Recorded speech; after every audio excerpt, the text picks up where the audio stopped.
It seems as if as humans we have this innate need for nostalgia, looking back on the old days and how things were when we were innocent-minded children and we didn't have adult responsibilities. And so that's kind of where games like Live by the Sword come in, because it's nostalgic but modern.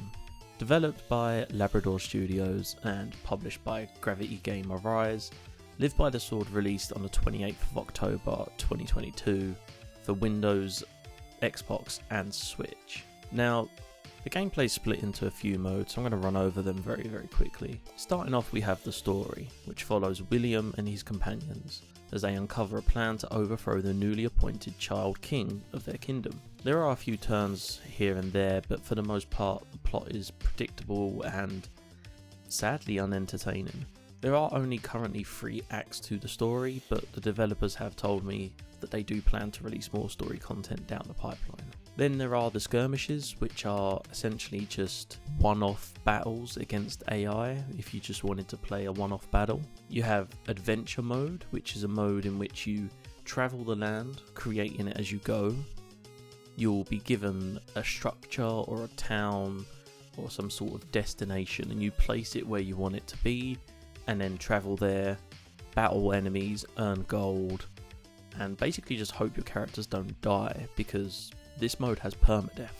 There's also Tactician, which is a puzzle mode essentially.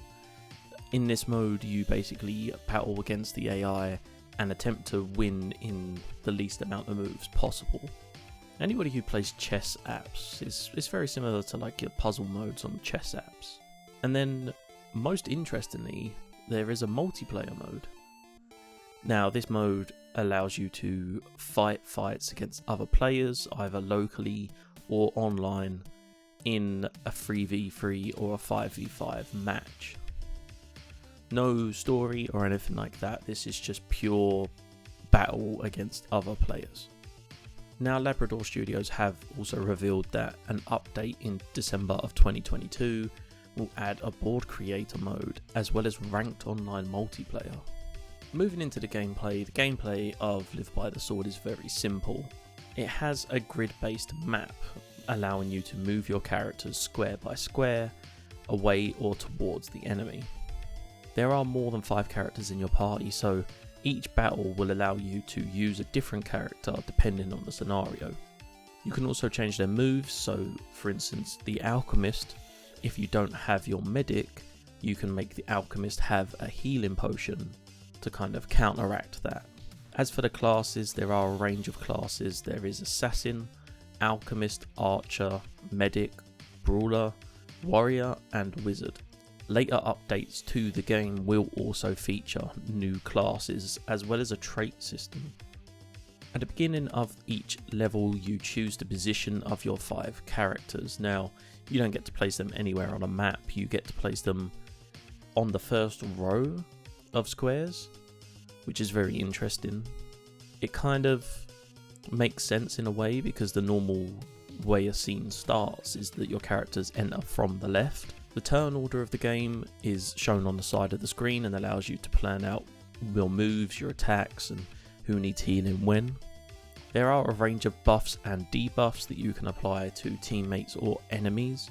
For instance, William can give himself extra armor, and you can even debuff the enemies by taunting them and things like this. Hovering over ability allows you to see a description of the ability, the damage that it does or how much it will heal, as well as the cooldown shown in the number of turns. If you survive the battle, then you win. Graphically, Live by the Sword is not anything to write home about. It's very standard, to be honest. It's a very obvious love letter to pixelated fantasy games of yesteryear, such as like your early Final Fantasy games or your Chrono Triggers. The audio quality of the game is fairly standard. It does a good job of setting the atmosphere, but I don't know that any of these tracks are memorable, truth be told. Overall, this game is for a very select type of gamer. We're talking fans of retro RPGs. The story is very mediocre and is definitely not a reason to play the game. The reason to play the game comes from the multiplayer aspect, but I'm unsure if that's enough to warrant buying this game for £21 just to play some turn-based RPG multiplayer matches online. It may well be that if you're a fan of old school RPGs and you want to have some turn-based battles against friends, you're willing to chip in and pay that £21. But personally, I don't think this game has enough content as of yet to warrant buying the game.